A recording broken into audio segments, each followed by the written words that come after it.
पाकिस्तान के साबिक कप्तान मिसबाह-उल हक का कहना है कि हमारे पास वर्ल्ड कप जीतने का बेहतरीन मौका है।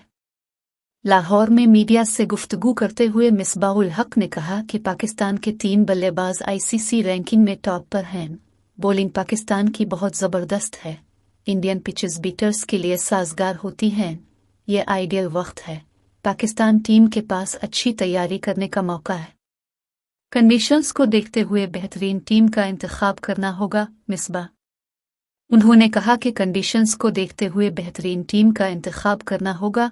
अभी से प्लानिंग की जाए तो वर्ल्ड कप के लिए टीम तैयार कर सकते हैं। पाकिस्तान टीम को वनडे की प्रैक्टिस नहीं मिल रही, इस पर काम करना होगा। गैर मुल्की कोचेज अपने अपने घरों में चले जाते हैं तो कौमी टीम ट्रेनिंग कैसे करेगी? आपस में मैचेस करवाए जा सकते हैं। ज्यादा वनडे क्रिकेट खेलने के मौके बनाने चाहिए। दूसरी तरफ उन्होंने कहा कि पीएसएल की पाकिस्तान में मकबूलियत ज्यादा है।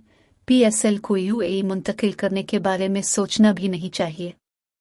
कप्तानी के बारे में फैसला बाबर आजम ने ही करना है। मिसबाह एशिया कप और वर्ल्ड कप के हवाले से बात करते हुए साबिक टेस्ट कप्तान का कहना था कि पाकिस्तान भारत क्रिकेट के हवाले से दोनों हुकूमतों को फैसला करना चाहिए। खेलों को सियासत से अलग किया जाए और दोनों ममालिक को आपस में खेलना चाहिए।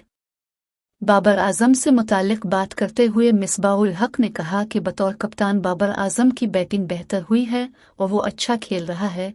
कप्तानी के बारे में फैसला बाबर आजम ने ही करना है। वो खुद फैसला करें कि उन्हें किसी फॉर्मेट की कप्तानी छोड़नी है या नहीं। मुल्क की सूरत हाल के सवाल पर मिसबाह-उल हक ने कहा कि 9 मई को जो भी हुआ अच्छा नहीं हुआ। बतौर शहरी कोई भी नुकसान करते हैं इससे मुल्क का नुकसान होता है।